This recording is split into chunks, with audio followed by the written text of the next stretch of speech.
Baginda Ratu Siti Soleh.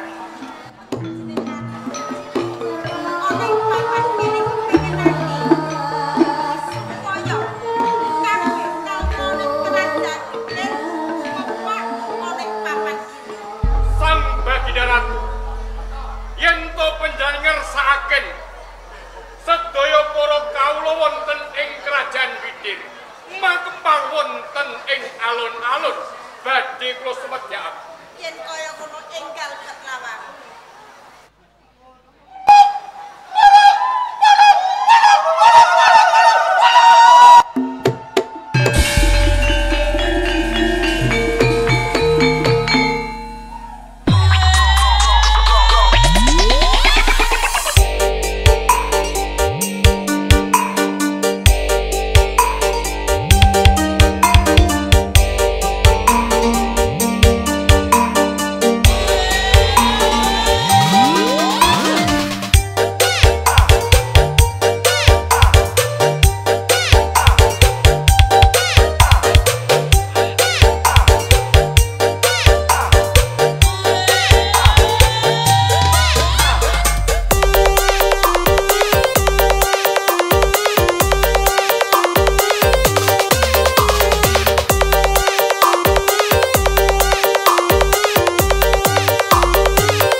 Jenderal Muhammad.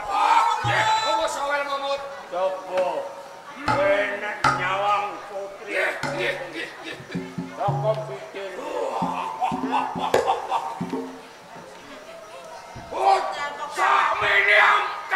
Samene ampane. Ora ana sing elek blas.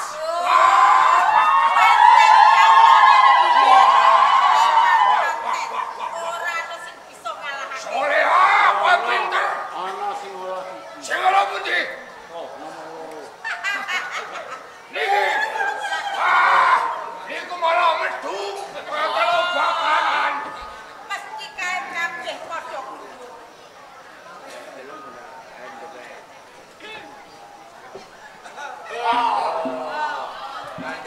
Sawan. Mak jedor. And the best.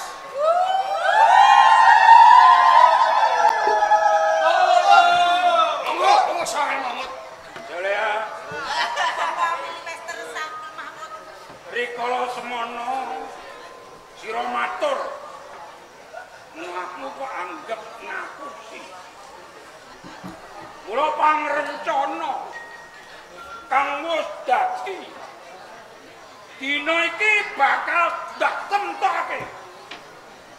Dak temtake. Ditentake. Dak temtake.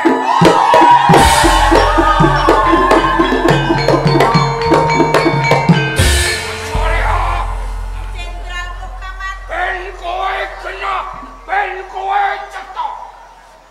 Apa toh tenane kang dikarepake Bapak Sapel Mamut? Apa Kowe tenan? dijak sapakutan. Tenane dijak bareng-bareng bedah negara Turkistan.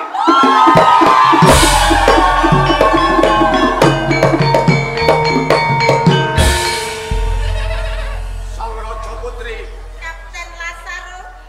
ojo cilik ati waslan semelang.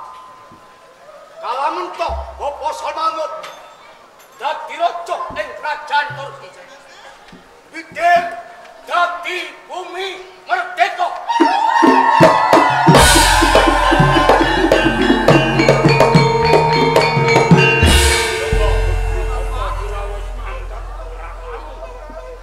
Yen pancen Agus keprungu tembunge panjenengan sak katrine. Pantun sajroning atiku. Nanging aku durung bisa percaya tembunge panjenengan sak katrine durung ana bukti utawa kaberjanjen. Kowe njaluk karepe. Sing tak karepke ana ing papan kene yen pancen panjenengan sak katrine kepengin ngajak bareng-bareng ngrubahake ana ing kerajaan Turki. Panjenenganku kepengin duwe kaberjanjen utawa tapak asma ning sakjeroning buku. Tembunge sing kok karepe mau buku kanggo perjanjian. Bapak Sapel Mamut, Jenderal Soleha, yen kowe njaluk kanthi prajanjen tinulis, enteno lho. yen kaya ana tak nanti ana ing papan kene aku kok ngerteni. Adyo balaku kabeh.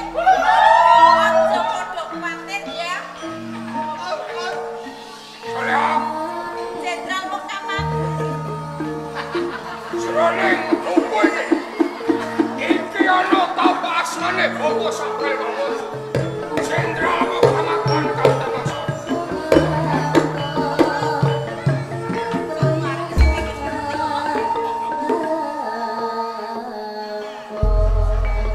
Pancen sakjroning buku iki ana tapak asmane.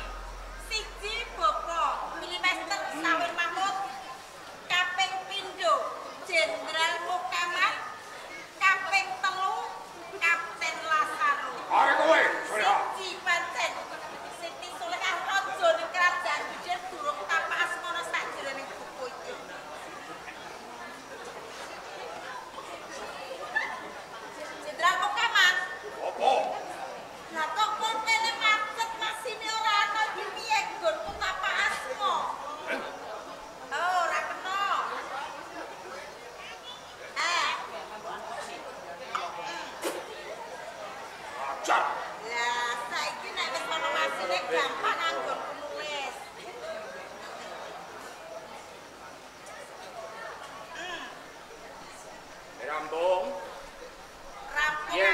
rampung gawa mrene buku. Mengko dhisik Bapak milih master saya mawon. Pancen Tapak asma kabeh jeneng wis ana sajroning buku iki. Nanging ora teges buku iki tak ulungke marang panjenengan sakan. Lah terus keparepe piye? Buku iki kudu sing gawa Siti Solehah rajane kerajaan iki. Dasare apa? Dasare yen mengko Siti Solehah lan Wadyabala ana ing kerajaan Bidil wis bisa ngubahake ana ing kerajaan Turki. Bisa-bisa panjenengan sakatine ing mengkone. Selak janji. Nek panjenengan sakatine selak, aku ora bisa nagih janji ora ana buku. Mergo ora nganggo bukti. Kuwi Ya. bener. Ya. Bapak milih Yen sing kok karepe kaya ngono. Aku curung. Ora apa-apa. Kok gawa buke mene ora apa-apa. kaya ngono. Ya. Jenderal Muhammad. Ya, Solehah. Kapten Lasaro. Sakarepmu, ya ora apa-apa. Nanging piye Bapak milih master? Wiwit dina iki sira kudu ngrancang prajurit iki. Kang tegese wiwitana bedah ing kerajaan Turki. Ini Solehah, Jenderal Muhammad. andem kowe. Sanjabane Turki. Kowe kang gawe rame. Mengko sanjroning kerajaan tanggung jawabku sakatrene. Ora usah kuwatir. Mengko gawe geger ana ing kerajaan Turki mung cukup Siti Solehah lan Wadyabala ing kerajaan. Ngono? Ya, Bidil. sewang-sewangan dina iki. Yen kaya ngono.